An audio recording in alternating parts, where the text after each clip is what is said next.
Hey, welcome to Life in the Leadership Lane. I'm your host, Bruce Waller, where I get to talk to leaders that are making a difference in the workplace and in our communities. What did they do to get started? And what are they doing to stay there? And oh my goodness, are you in for a treat today? Because I'm bringing you another special guest. As today I'm getting to talk with Tomi Morriss. Tomi is the Vice President of Client Success at Delta Dallas. She's also the 2025 Dallas HR President. And Tomi, I'm so glad to have you on the show. How you doing? I am thrilled to be with you this morning. It's a great day, and it's even better day when I get to visit with Bruce Waller. You have so much energy. I enjoy being around you so much. And of course, we've known each other through Dallas HR and Texas SHRM circles. I typically will start my show reflecting on when I met my guests or how they came into my path. But I wanted to talk about this for a second.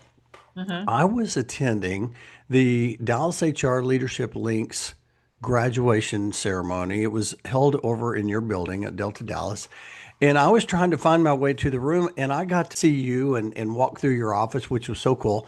But your hospitality is second to none. I want to know where that comes from because I saw you. I said, "Hey, where's this meeting room at?" And you didn't say, "Hey, just go around the corner." You said, "I will walk you over to that room." And that's just how you are. I don't know. Where's that come from? You know what? It's really selfish because see, I got to spend that time with you. And as they say in the Presbyterian church, I'm not going to believe it. I'm a deacon in the Presbyterian church. I'm inactive, but I do it because I have the gift of hospitality. So Hmm. thank you, but it's purely selfish Hmm. because I got to walk you over and talk about Delta Dallas and show you our building, introduce you to our fine Cedric Powell and all the people in our building. So it was my pleasure. I Thank you. love that. I love that. And of course, I got to meet with all the Dallas HR Leadership Links graduates, our 10th anniversary. So we're going to talk all things leadership. We're going to talk about Dallas HR.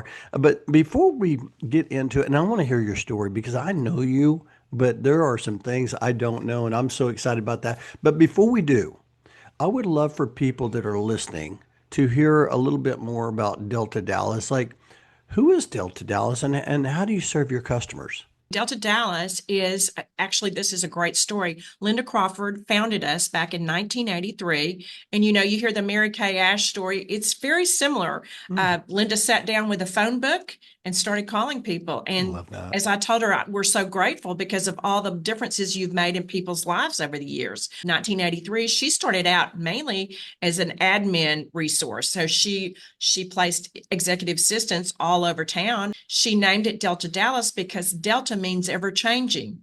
And we Hmm. are ever changing, which is awesome. These days, we work on accounting, HR, administrative support, some commercial real estate, and a catch all professional services, which means call us. We'll see if we can help you. It's great. One thing that we like to do, not only for our candidates, but our clients, we're relationship builders. We're Hmm. not transactional. We don't want to just bring you in and place you. We like to know about you. We want to get to know you, what's important to you. And that's on both sides, both our candidates and our clients. And it works. I love Yeah. that. And of course, I got to have Kim Follis on the show, Yeah. who is the president of the company, and learned a lot about Delta Dallas through Kim as well. And I love that. I love the story you talk about how Linda Crawford, how she paved the way. And Mm-hmm. that's what we're doing today. We're trying to pave the way for those that are coming up behind us as well. And so it feels good to work for an organization that has that mindset. I want to hear the Tomi Morriss story. Like, where did you grow up? And how in the world did you get into staffing and all things leadership? I have a long and winding road, Bruce. It's a long and winding road. This is the Actually, Beatles. yeah, we lived in Rockwall until I was about 14. Okay. And then we moved back to my mom's hometown of Cooper, Texas. It's in Delta County. Mm. As I always say, in between Paris and Commerce. My mom was a school teacher. My dad was a farmer and a rancher. And Cooper is a great little place to be from. Made a lot of great friends there. And then it was time to go to college. And Mm. my parents said, you can go anywhere in the state, a state school, a state school. And so I chose the one that I could find that was the farthest away. That was Texas Tech. That was the main criteria until I I love got that. there and I fell in love, and it was kind of my second home. Mm, Lubbock, I still, as you know, love Lubbock today, but went to Tech. I moved to Dallas because, all my friends were. mm, Started out, I have a journalism and PR background. And so I started out at the Dallas Times-Herald, which was a mm. great newspaper and now is a parking lot. I did not know that. I know it's a Okay. little known fact. I was there and then I did a couple of other gigs and I landed at Coca-Cola Bottling and I worked there, I'll say on and off for 14 years because as you know, with large companies, there's a reduction in force. There's this, Mm, there's that. Started out in communications for them, loved it, was mm, there, and then transitioned into consumer affairs where I worked with 5 different states, mm. loved it, worked with people from all across the country, and that was great fun. Then I did a few other gigs before landing at Delta Dallas. Delta Dallas actually placed me.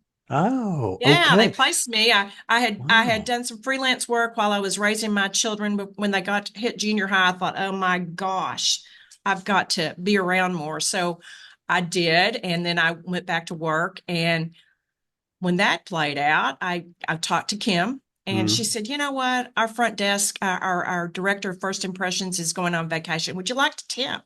I mm, said I would. And mm. so I had so much fun on that front desk because in staffing, as you know, you do onboarding, you meet candidates, you meet clients. It was so much fun. I was so lucky. She came back and gave her 2 weeks notice. And I looked at Kim and she said, would you like to stay for a while? And I said, I would. And so that's kind of how it started. Learned a lot about the business on the front desk, moved into marketing and sales about 6 months after Mhm. that.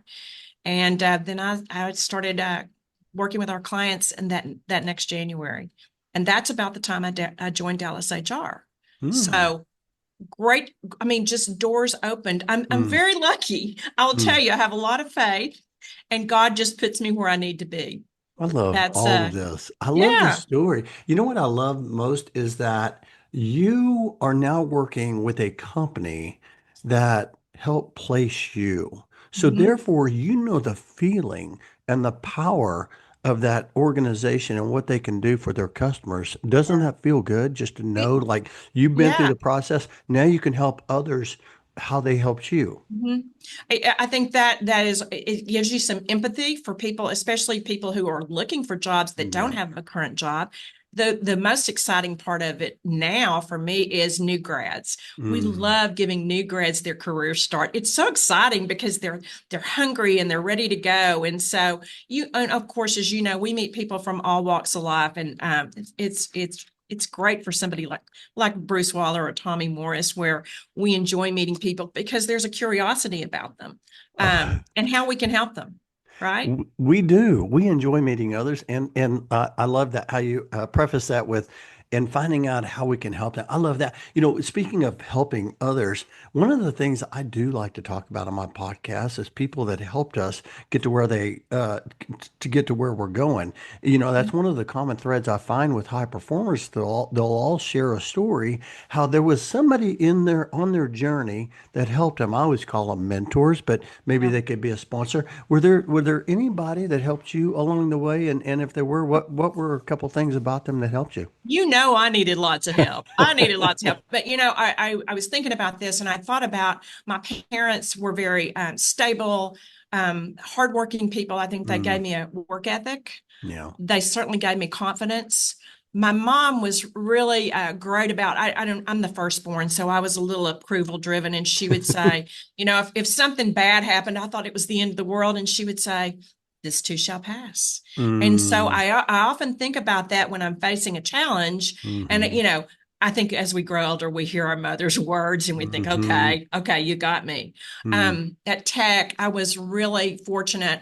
I was in an organization who we're celebrating 50 years next year, but our sponsor, Mrs. Art, reminded me so much of my mom, and she was my mom away from home. And she really impacted my life. And mm, she drove a point home that always do the right thing. mm, My mom always said, keep a smile on your face. She said the same thing. And she would say, nod your little head, yes. And Mm, we would. So I think I draw on those kinds of people. I think they don't know they're your mentors, but they mm, are. When I was at Coca-Cola, the HR person, of course, he was personnel back then. His name was yes. Bob Fulton. Okay. Great guy. He called me and said, "Hey, kid, when can you go to work for us?" And I said, Mm, "I can't believe it." And he said, "Me either." I love But it that. was a joke. He was great. He guided me the whole time I was at Coke. He was just an amazing resource. And I think what resonated with me the most about him, he always had my back. He always had Mm, my back. And I think, when you're growing in your career or your profession, you lose sight about other people, but he always mm, thought about me and he always said, "Hey kid, this and that." mm, And I would say today, my greatest mentor is Kim Follis. mm. She, after I would not be here if it weren't for her. I met Kim volunteering, as a matter of Okay. fact. Our boys are the same age, my youngest and her oldest. And Kim has always been a great volunteer. She and I were presidents of a couple of different organizations and we would collaborate about things. And so Mm, I grew to know Kim through volunteering. But coming to work here, Kim has this vast knowledge and is well connected. And of course, introduced me to Dallas HR. And I can tell you, as late as this morning, she was mentoring me, mm, talking about motivation and what we're doing this week and just starting mm. the week out on a right foot. So I'm really fortunate to have some great people who've impacted my life. I love Yeah. that. And you talked about your presidents. Kim Follis is a former president of Dallas HR. You're Yeah. currently the president of Dallas HR. So you're just following along, Yeah. hey, I'm just Just following the just leader lead here. me, Kim. Lead Yeah, me. lead me the way. That is such a great story. I love that. Hey, by the way, if you are listening right now, you need to be taking notes. I have got like already a full page of notes here, Tommy. And I love how you talked about this too shall pass. My Mhm. mom's saying is no, it's no biggie. It's no There you biggie, go. Bruce. It's no biggie. I'm like, yes, Yeah. it feels big, Mom, but Yeah. it's interesting how things just stick. And then, of course, Miss Archer always doing the right thing, and I love how you talked about your contact at Coca-Cola always had your back. I think there's something to that when you know Mhm. somebody's there going to be there to support Mhm. you, right?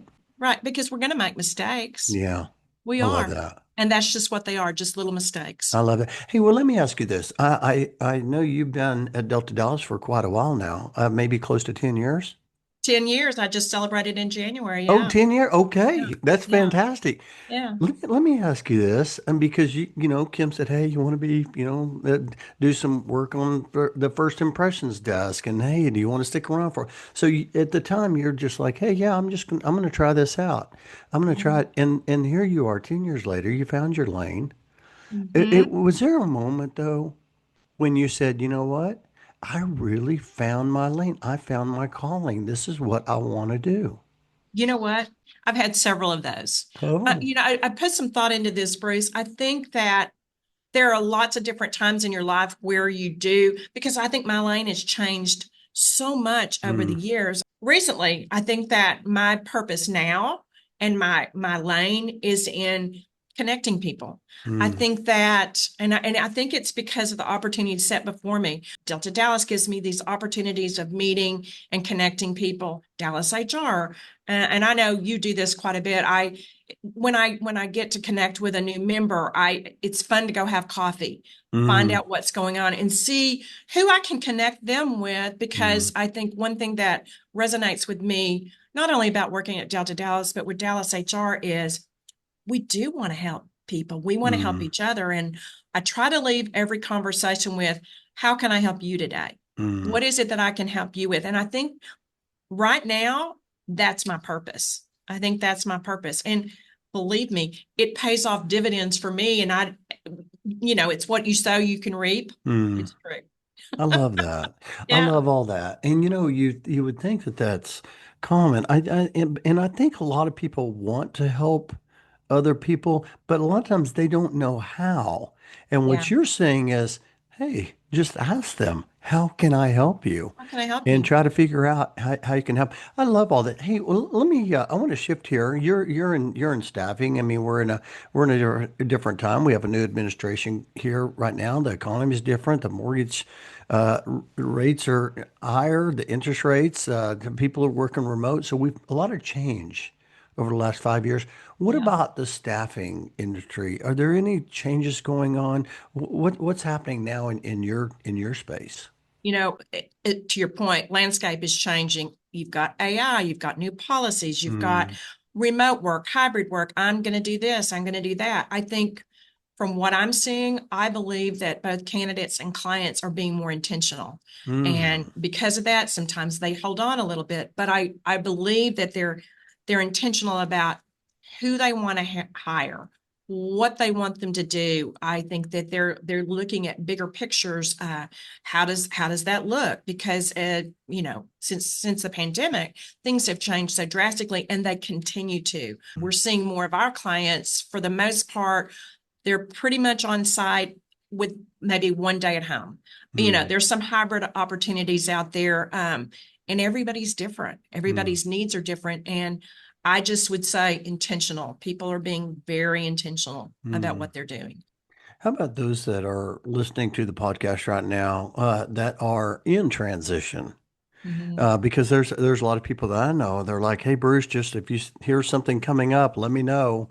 Yeah. And I'm seeing more and more people that are in transition looking for even higher level jobs. And I'm sure it probably depends on whether you're entry level, mid career, or Yeah. over level you on. But those that are listening, I'm just curious. You got any tips for them Mhm. as they can? They're listening to the show. They're like, hey, yeah, I want to know what tips do you have? For Well, me first of to all, kind of yeah, stand out? yeah. First of all, this too shall pass. I love that. Right? Okay. Breathe, connect with people. I can't say it enough. Connect, connect, connect. And Mm. Dallas HR has a great career support committee.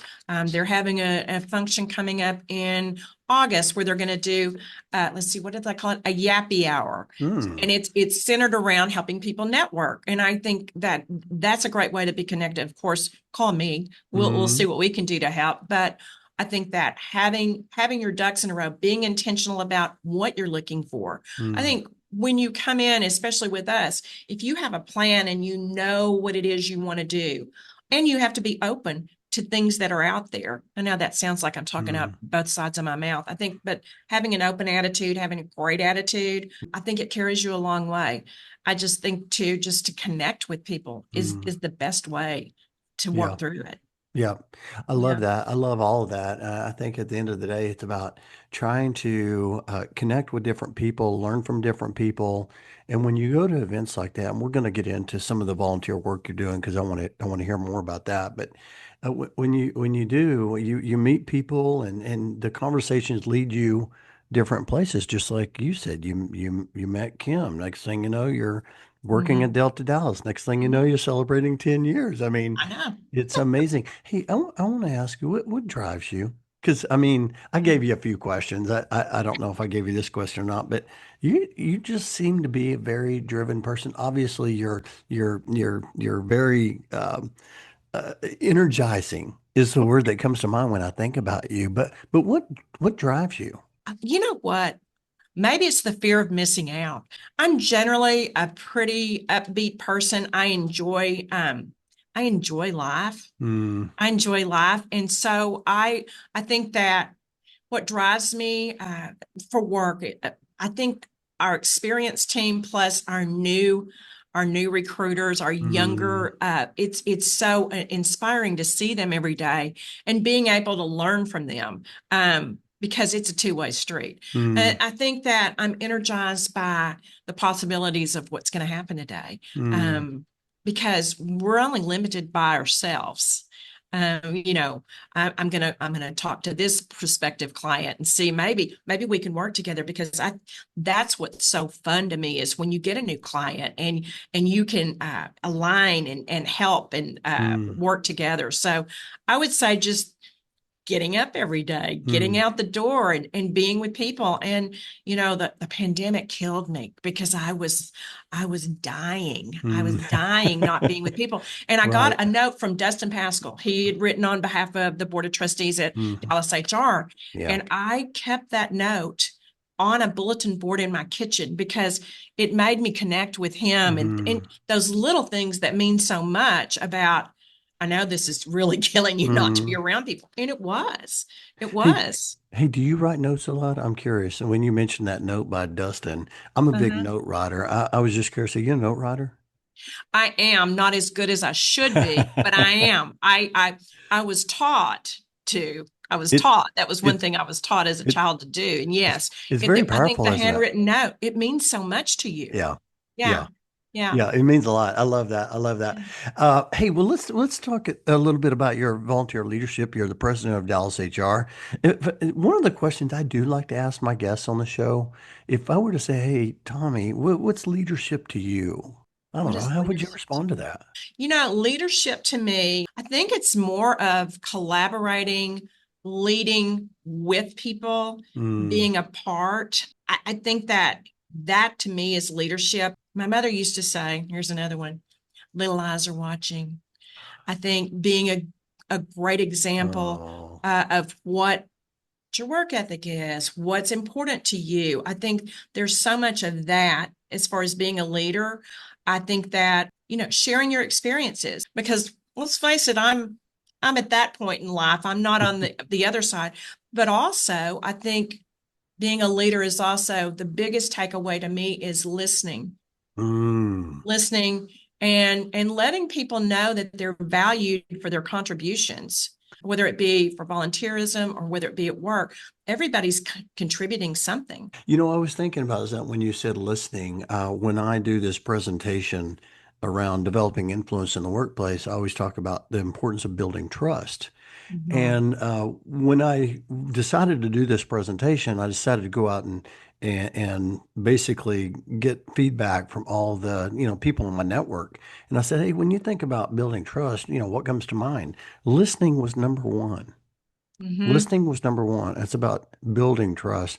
And so I'm curious. And again, I gave you a few questions, but this one I didn't give you. But I don't know. You are like a lot of times you're a call. You don't know that person Mhm. that is in transition, Right. or maybe you're helping a client with trying to connect with a potential candidate.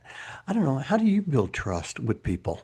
That is interesting. I have a new client, and we had had a couple of phone calls before I went to see him, and I took really copious notes about what he said. Really Hmm. smart individual. Okay. And I compiled everything and I made a few notes. And when I went to see him, I opened up my portfolio and I said, so blah, blah, blah, blah, blah, blah. And he looked at me and he said, you wrote this down? I said, well, I want to work with you. Mm, I value what you said because somebody was missing the mark on this, somebody was missing the mark on that. And I said, how does this? And I loved it. I asked him, what's your onboarding like for your employees? And he said, it's terrible. I said, well, how can we help you? So I think a lot of times mm, building trust is being prepared. I mm, think it's asking a ton of questions mm, because I think too, like we said, we're not transactional people. We're relationship builders. So I really want to know the person. Found out so much about him that day. mm, He does the predictive index. This is important to him. This kind of mm, personality. And I think building trust is finding out what's important to that person and then delivering on it and being honest, mm. having integrity. I think those are the things that for me that builds trust with me when I know that somebody's going to do their dead Yeah. level best to do what they say. So good. That's Yeah. so good. Well, I I think, love that. I mean, that works for me. I love that. I carry around a little notebook whenever I talk to people. I'm always writing down Yeah. in it because I was Yeah, like, I want to remember that. I mean, exactly. George Bush once said, "Time dulls the memory," and I'm like, he's so true. Like Right? I forget things. So good. Yeah. Hey, so you're the president of Dallas HR. You've talked a little bit about Dallas HR and the organization today. I would love for you to just share. I don't know, you're the president. What's it like working with your board members leading the third largest SHRM chapter in the country? What's that been like for you this year?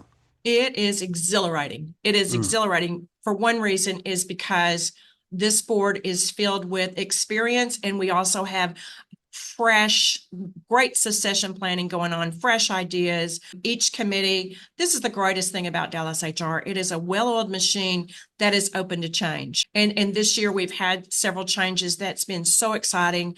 We're beefing up our ambassador program, which mm. Kelly Behringer has taken the reins and just built that. So many of our new members have joined our ambassador program and they're just growing and thriving. And it's so exciting.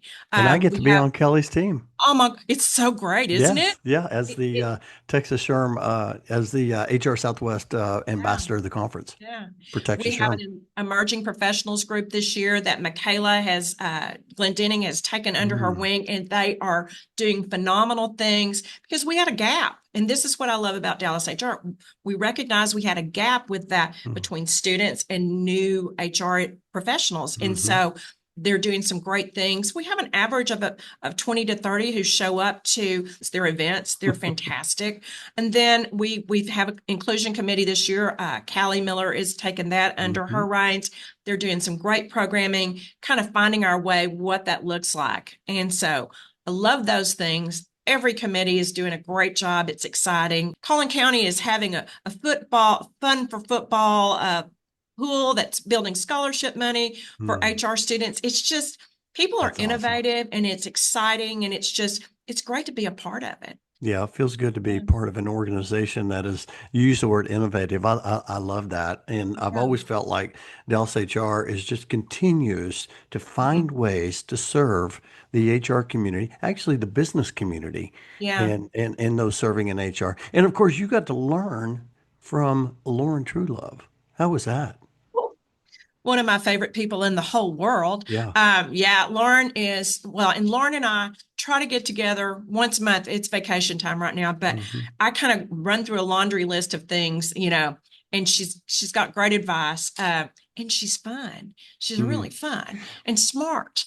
Very, yeah, and today she serves on the as a district director for Texas Yeah, SHRM. So she's she's fantastic. So fantastic. many great leaders have come through Dallas HR, and I just like I said, I just got through attending Leadership Links, and there's great leaders coming up. Oh, So yes, there good, are. good, good. Hey, I in July I got to interview many of the speakers that are going to be speaking at HR Southwest Conference. I would love to talk HR Southwest Conference with you for a few minutes. You've been part of that as an exhibitor. You are the president of Dallas HR. Dallas HR powers the HR Southwest Conference.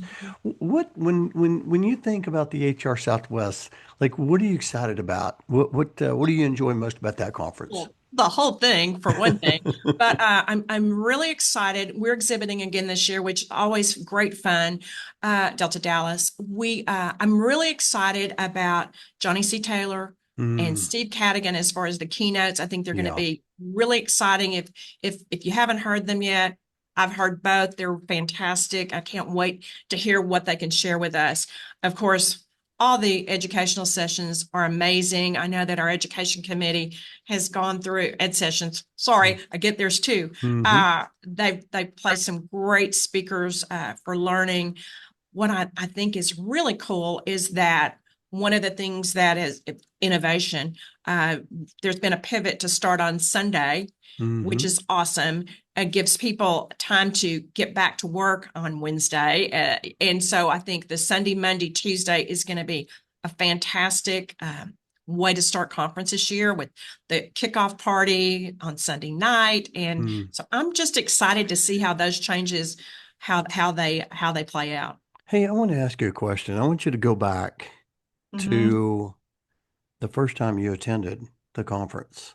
Because I like to do this. I like to talk to different people about that. Because I remember the very first time I went to the conference, it was daunting. It was overwhelming. It was like, what's happening here? And here we are today. We've been attending for many, many, many years, and it's Mhm. like a reunion. But go back to that first time. What was that like? And the reason why I want you to do that is there may be some people listening right now that's never been to the conference.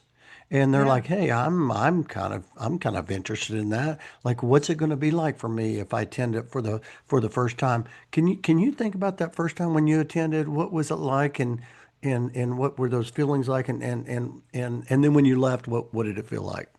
To your point, it was daunting. I actually went out that was a Monday through Wednesday conference at the time. I've actually been the point person for our booth every year. So I always Okay. bring the booth, set it up, which is always great fun because you meet other vendors. The first year I went, this is hilarious. One of our fellow exhibitors who still comes every year, went to college with. Oh, I looked, I said, Bobby. Every year it's a reunion with Bobby, and we talk every year about, people we know and this and that. So, okay, it's a reunion, it's old friends and new friends. But I was setting up that day, and it was really nice to see a familiar face yeah. because, it was me. I think that when the doors opened and people started coming through, I couldn't believe it. Yeah. How many people, because, I just thought it's a little conference. Of No, course. wasn't a little conference. Mm, And I was so impressed by the caliber of people, the mm. people we visited with, education, keynotes, all that sort of thing. And like you say, once a year I see some of these people, and it's always great to see them. Mm. Always great Ev- to see them. But it ev- was, yeah. When I left, though, I felt so good about myself. I felt like I knew people. Yeah. So, Yeah. so, so people that are listening and they're, what would you say to someone? Why do they need to attend that conference? I think, especially for HR professionals, I think that it's education like you can get nowhere else. Yeah. It's a lot of bang for your buck. I think that vendors and exhibitors have really great products, or they wouldn't be there. I think you can connect with Texas SHRM. You can connect with Mm, Dallas HR. yeah. You can connect with students. We have a great contingent of students. Mike Rayleigh found his first job by attending HR Southwest. I mean, these are life-changing That is great. things that can happen at conference. I think that you'll also find people welcoming. Like you said, you're an ambassador. Yeah. I think people are there to help. Michael Rayleigh, I had him. I was doing some videos. I like to go out there and do some videos Yeah, you during the do. the conference. And Michael Rayleigh, I remember on a video, he said one day I'm going to be the HR Southwest Conference director. And he will. And he has just done great work. He is so positive. Yeah. And I served with his mom, baby Rayleigh. Did I you don't know if you know really? that or not. Yeah. No. So on the board for Dallas HR. So it's That's amazing. awesome. So just to kind of tie this up, you spend a lot of time volunteering. You spend a lot of time working. You have a family. Like, how do you do it all? Because I think that's the question. A lot of people, they want to get involved, like in Mhm. Dallas HR, but it's so much. Like, I guess the question I have for you is, what has it done for you being a volunteer, and how have you been able to manage your time? I think it is enhanced my job for one thing. I think Mm, it has enhanced my personal life because through volunteering, I have made lifelong friends. yeah. I think that the great thing about being a volunteer with Dallas HR, I think we've made it palatable where you can work. Mm, It enhances your work. And certainly now I know a lot of committees meet virtually. You yeah. can turn around, turn it on, and you meet. I think, but the volunteer part is where I've really gained. Well, I'm the one who's gained. Hmm. And is it a lot? Sometimes it can be a lot, but Yeah. it's always worth it. Do you have one of those days where you're thinking, "Oh, it's networking tonight. I can't do it," and you get there and you're like, Yeah. Yay, I'm so glad I came because there's always something you take away from everything you do. Yeah. So I think it's energizing. That's a great point. I share with people there's many times you feel you have it on the calendar to go to the networking, but you're like, oh, I'm so So exhausted. tired. But then you go, and when you leave, you're like, I'm so glad I did that. Well, And I'm with you. yeah. It's changed my career. Absolutely. Mine too. You know, Yeah. the great thing about it is I like being a resource. And when I put myself out there like that, I get calls from people. Hey, how does this work? And it's great. It's great because that gives me an opportunity to tell them what I do for real day, for real job, real day. Yeah, right. Yeah. It's not your real job. Hey, I do want to ask you, you're the president of Dallas HR. Before you became president, as president-elect, you got to watch the president and support the president. Now that you're the president, is it harder than what you thought it would be? Or is it easier? Is it different? Sometimes I ask Lauren this all the time. Okay, this and this and this. Am I doing what I need to be doing? She goes, Mm, yeah. So I can tell you, we were talking about it being a well-oiled machine. yeah. People do their jobs. They do Yeah. their volunteer work. I'm so fortunate I get to be on HR Connect and see what people are doing. And it's Mm, like, they got this. They got I this, love right? that. So yeah, is it harder? No, I think I feel more responsible. Mm, I meet with Jimmy about once a month and we talk about numbers and this and yeah. that. And I think I feel responsible and want to make things happen. I hope that the board feels supported. I think that's Mm. the main thing you can be as a supporter, a cheerleader, a facilitator, and I try to do all that. So it's been well worth it. I want to ask you one more question before we shift to this time to accelerate. And I want to ask you, because there's probably some people listening right now that are that they're responsible for leading teams. And Mhm. so for your team at Delta Dallas or your team at Dallas HR, I don't know, what are a couple of traits that make a great high performing team? Wow. I think first of all is collaboration. It's something we Mm, talked about this morning. We had a huddle about motivating each other or what motivates us, kind of the same thing we're talking about. And I think it's important that you share and that mm, you're, I don't know if the word's vulnerable, but that you talk about what's hard, what's easy, what challenges you're mm, having. And again, how can I help you? mm, Because I think as any team, we have to work together. I think that was the biggest thing when we came back after the pandemic. It was we could truly collaborate again yeah. and talk about candidates and talk about clients and what makes this right and what makes this. So I think strengthening our team is talking to each other, communicating and connecting. You know, we arrive, we breathe, and we connect. Right? ABC.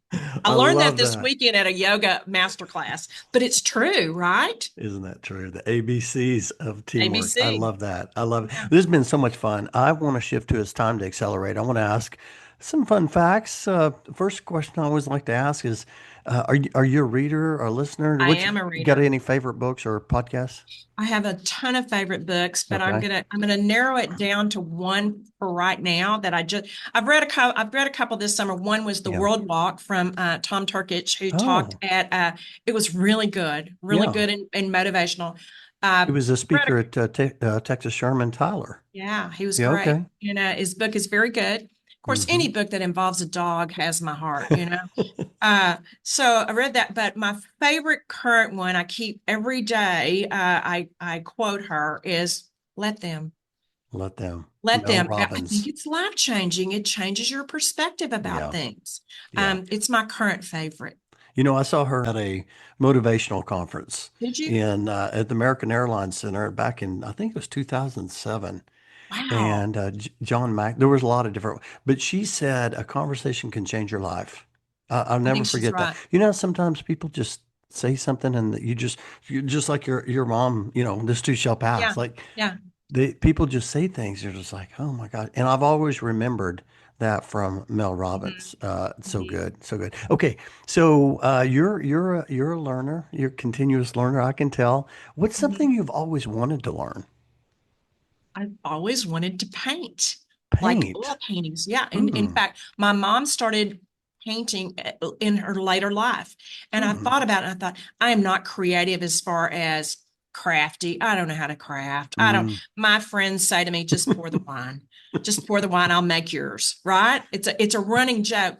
I'd like to paint. Yeah, that's I'd like to awesome. learn to paint. I Yeah. love that. What would you paint? Would you paint people or I don't, cities? I think I would paint things. Things. I love Things. that. Yeah. I was very fascinated when George W. Bush started painting uh, uh, military war heroes, Yeah. and I thought Yeah. wounded warrior. That's wounded That's it. warriors, Yeah. and man, it's very fascinating. Okay, so something people may not know about Tomi Morriss. Well, I practice yoga, Mm. which friends of mine who know that think it's hilarious because it's a quiet thing to do. But You I know, love it because it is quiet. mm, I love that. Okay, here's the last question. My favorite question I like to ask my guests, and that is, Tomi Morriss, 10 years older, is around the corner, and she's knocking at your door. And you're going to go answer that door. What's she going to tell you? She's going to tell you to keep moving, Mm, keep learning, keep going, keep a positive attitude, keep driving. Because if we stop, you're not living. So live mm, and take risk. That's one thing I don't think I take enough risk. And I would say take mm, more risk. Take mm, more risk. Live mm. it. Live it up I love every that. day. Yeah, yeah. I'm not a Keep big going. risk taker. Me either. And I need to be because I regret when I don't, right? People always say, you're going to, it's true. Yeah, It's true. You yeah. regret the things you don't do. That is so Yeah. good. So keep moving. I would just keep moving. This has been so much fun. I've enjoyed visiting with you so much, and I've learned a lot. I know that the listeners have learned a lot about Delta Dallas and the work you do, as well as your volunteer leadership. Hey, if somebody heard something that you shared today, and they're like, "Man, I want to connect with Tomi, or I want to learn more from Tomi," what's the best way for them to connect? Fantastic. My email address is T Morris, and that's two S's. It's weird. Mm. T Morris, MORRISS at deltadallas.com. You can reach me by phone at 972-546-3046 or reach out to me on LinkedIn. I'm Mm. Tomi Roan Morris. And if you Yeah, do reach out to Tomi, be sure and let her know, hey, I heard you're on Life and Leadership Lane. Here's something you said. It makes the connection more richer. And so I've enjoyed this so much, having thank you you. on the show. Thank you for sharing your wisdom and your perspective. And of course, I appreciate your friendship so much. I appreciate you, Bruce. Thank you so much. It Yeah, was it was awesome fun. this has been a lot of fun. I cannot wait to share this. And so, hey, I'll talk to you later.